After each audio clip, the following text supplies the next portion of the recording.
Once upon a time, people were excited about Polymath's value prop.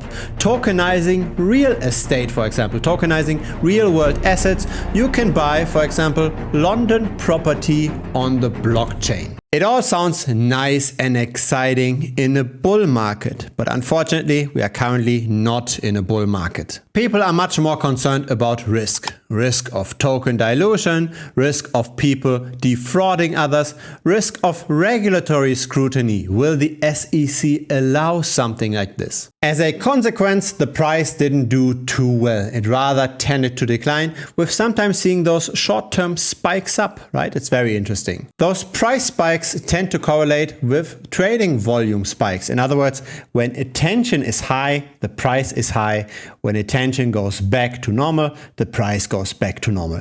Currently, attention again is very, very high. It tends to decline, and so the price also tends to deflate. Maybe we will see the 11 cents again very soon. Another drop of 30% potentially. Messari.io doesn't show the nicest picture. The number of active addresses is declining. The subscriber base on Reddit isn't growing. And to top it all off, the last day there were only 18 active users on Reddit. So social is pretty much dead for Polymath. And I wish I could say this only for the social profile. Unfortunately, GitHub, the GitHub repository of Polymath, also has very, very little activity. Look at those green lines. This is the last year of activity, and we only saw a little bit happening maybe 7-8 months ago in one of the repositories here, February 7th. That's about it. The rest is all pretty much dead. Now, for completeness sake, because I show this pretty much on any altcoin on this channel, I want to show the best moving average because I do backtests.